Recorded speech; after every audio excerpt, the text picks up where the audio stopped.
gratte encore le dos. Tu sais que la main thaïlandaise... J'ai la main thaïlandaise.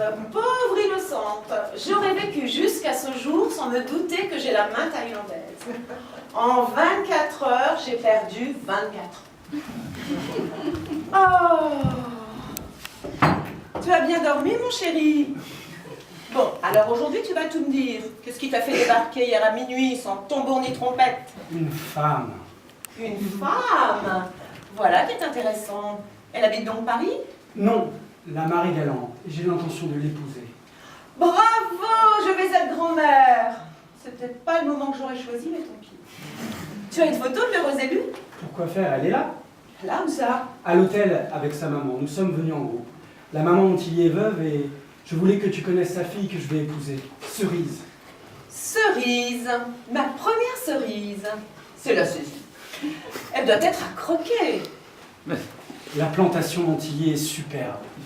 De la canne à sucre. Nous voulons te décider à venir là-bas pour la noce.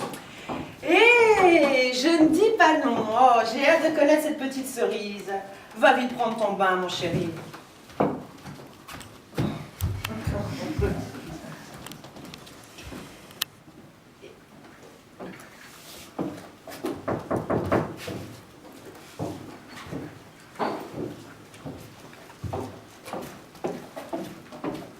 Madame Matignon, Brigitte Montillier. Jérôme ne vous a pas parlé. Ah, mais oui, bien sûr. Quel plaisir de vous connaître. Asseyez-vous, je vous en prie. Je pensais que nous nous rencontrions à l'heure du thé, mais pourquoi pas celle du petit déjeuner? Un café, peut-être? Non merci, je suis tellement nerveuse. Jérôme doit être en train de plonger dans son bain. Il ne m'a parlé qu'en coup de vent de ce projet qui me paraît charmant et dans un cadre féerique. Paraît que votre plantation de canne à sucre est un ravissement. Elle est encore au nom de maman, mais j'en hériterai.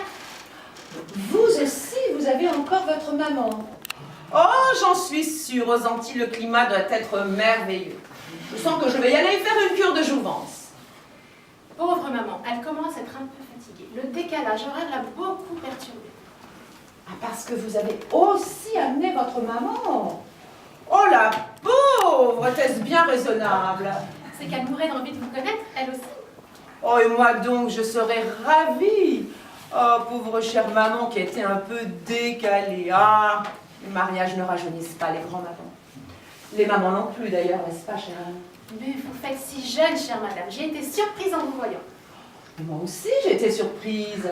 Vous aussi, vous faites très très jeune. C'est vrai que nous sommes à une époque où nous, les grandes aînées, nous nous maintenons. Il faut tenir le coup, il faut lutter, hein, le dos au mur lutte, ton cher ami, car soyons franches, c'est la lutte finale. Enfin, parlons de choses plus gaies.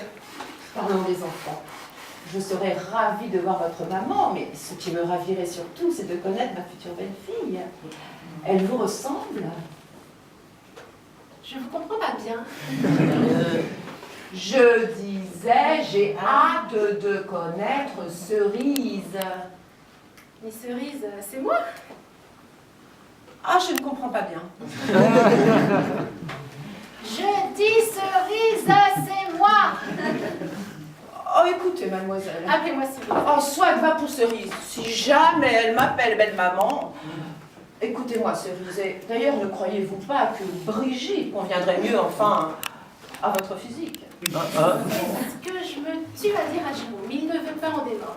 C'est lui qui m'a baptisé Cerise la première fois que nous avons... Enfin, vous voyez ce que je veux dire? Je veux dire la première fois. Vous voyez? Ah, je pense que oui. Ah oui, je vois. La chaleur, les palétuviers, les moustiques, l'alcool de betterave, la sieste lourde et une seule femme à bord.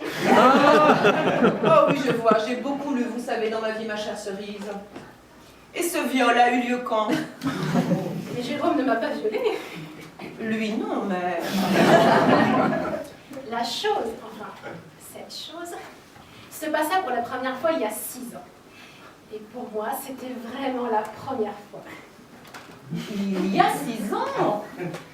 Mais Jérôme était encore un enfant! Oh, mon petit, mon bébé. Mais le pauvre, comment fuir? Comment pouvait-il faire autrement dans cette brousse déserte et desséchée? Et ça s'est passé... Dans les cannes à sucre. Mais madame, après 18 mois d'hésitation et de combat intérieur, mon éducation, mes principes religieux m'ont beaucoup fait hésiter. Ah, parce que vous avez hésité 18 mois. Oh, quel courage! Quelle leçon! Mais Jérôme hésitait encore plus que moi. Oh, ben je le comprends! Enfin, je veux dire, c'est un grand paresseux comme son père.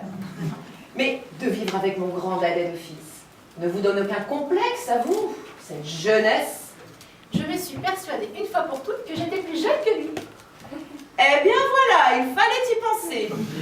Oh, j'avoue que je n'y avais pas songé. Vous m'ouvrez des horizons. Nous vivions dans le péché, certes, mais j'étais heureuse. Mais depuis un mois, il est très impatient. Parce que depuis sa demande officielle, nous sommes des étrangers l'un pour l'autre. Mon Dieu, mais pourquoi? Parce que je tiens à me marier en blanc. Je me marierai jeune fille, j'y tiens. Pas seulement pour maman, mais aussi pour ma paix intérieure.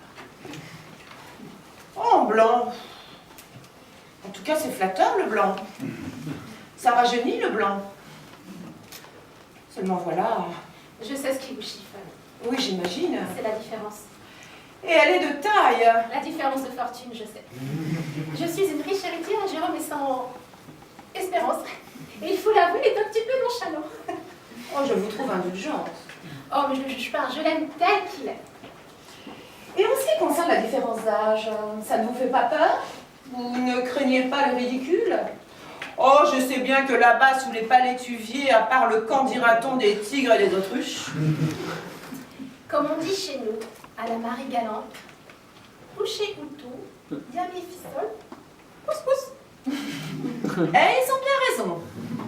Mais Cerise, dans 10, dans 20 ans. 20 ans de bon à prendre, et puis nous passerons, sans nous en apercevoir, de la passion à l'amour, et de l'amour à la tendresse. Croyez-moi, il faut prendre la vie. Oh, alors là, je vous arrête parce que le texte, je le connais par cœur. Eh bien, ma chère Cerise, rien ne me permet de faire obstacle à votre bonheur.